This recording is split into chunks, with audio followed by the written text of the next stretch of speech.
Hey, dude. Hey, I I need the professor.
Holy monkey.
Yeah, I knew it wasn't going to be good, and I knew from the get-go that the engine was not happy. I'm surprised I made it a 3-hour drive home. But anyway, I've kind of made things worse, as is the theme for everything 2025 for me.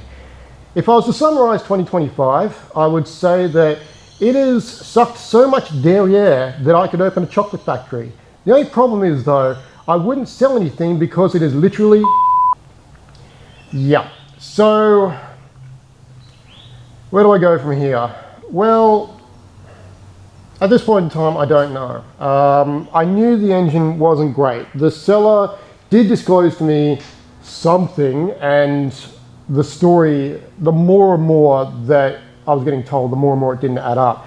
Whether it was just difference of memory or whatever, because there was a lot of things that were discrepancy.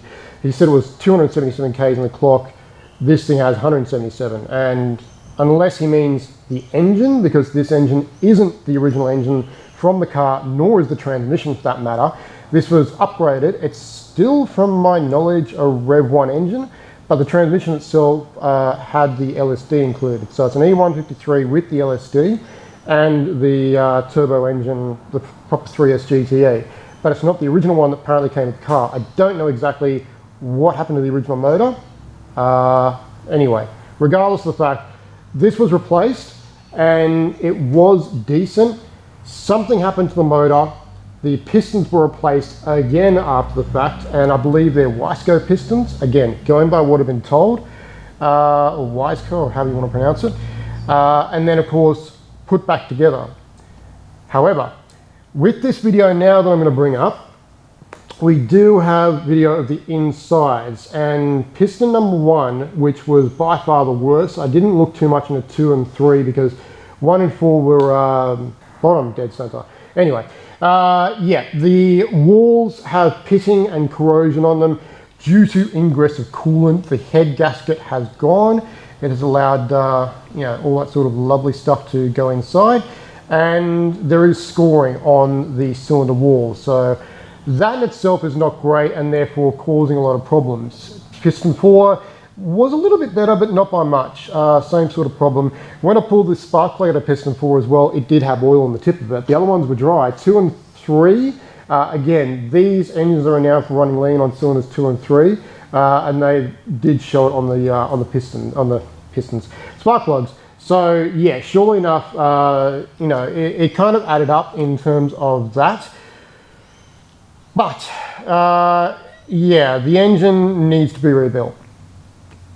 And again, knew this going in. I had the inkling that would be the case because the car was just way too cheap to begin with. But secondary to that, it was disclosed that most likely the motor would need to be pulled. So I was resting on that bit of knowledge and kind of knew I was stepping into that unfortunate factor. But again, the car was dirt cheap for the reasons as visually stated and mechanically stated. So the car did, I wouldn't now, run and drive. However, it was pushing out so much oil, the undercarriage was just awash, the muffler was completely coated. Again, the 3 hours drive home was gnarly. And the coolant, as we saw, was just frothing up from here.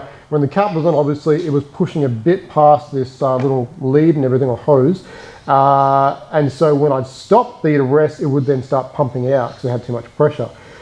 So yeah, the AFM was completely filled, or MAF, I don't know which way it is, MAF or AFM, I can't remember either way. It's not a MAP, but it's MAF or MAP, AFM. Anyway, that was completely full of oil, so that was doing lovely things there.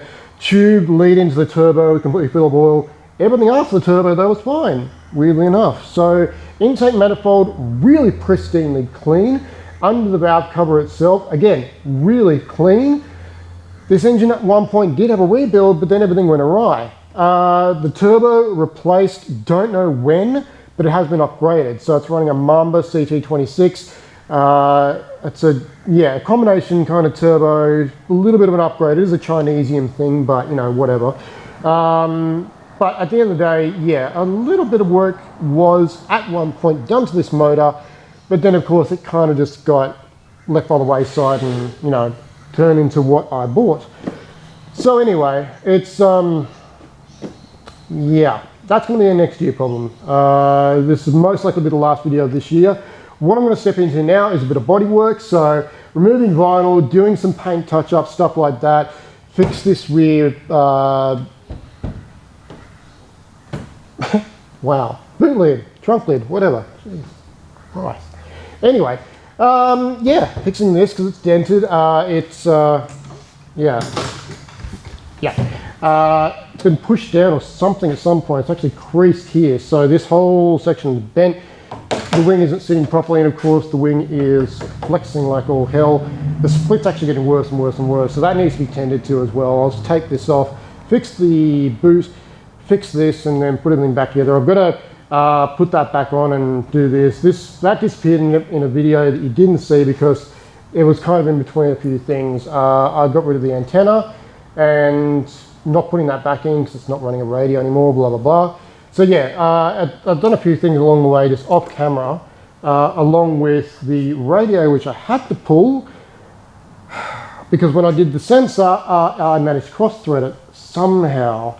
So pull the entire radiator out, yeah, fix the thread, put the sensor into it, and there is a mountain of mountain of gasket goo there because number one, the original sensor is not designed to be resting on the edge with that being the seal. It's the seal's further down. Because it's an upgraded aluminium radiator, or an alloy radiator, yeah, it's just got a totally different setup. I didn't have a washer at the end, so more or less I just smeared the outside with goo, but the problem is the feed tube wasn't working, so I had to use the entire end piece like toothpaste, and yeah. So I'm doing this car a lot of justice, as we can see. It's all working very well.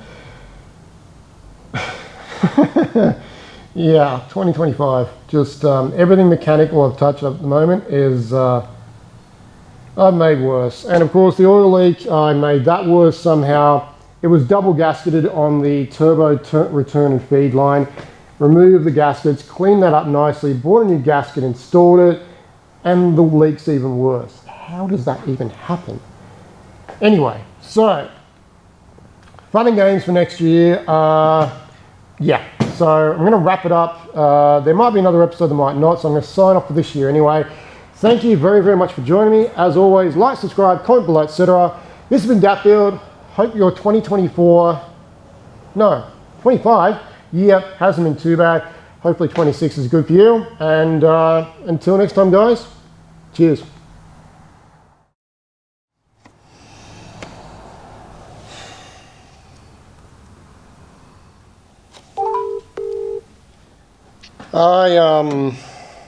I need the professor. What seems to be the problem? Everything. The engine is nearly well done. You know, if we do this, I'm not just changing head gaskets and parts. It's getting the treatment. I guess I'll be seeing you soon. Yeah, let's do it. Sounds good. Bye. Bye.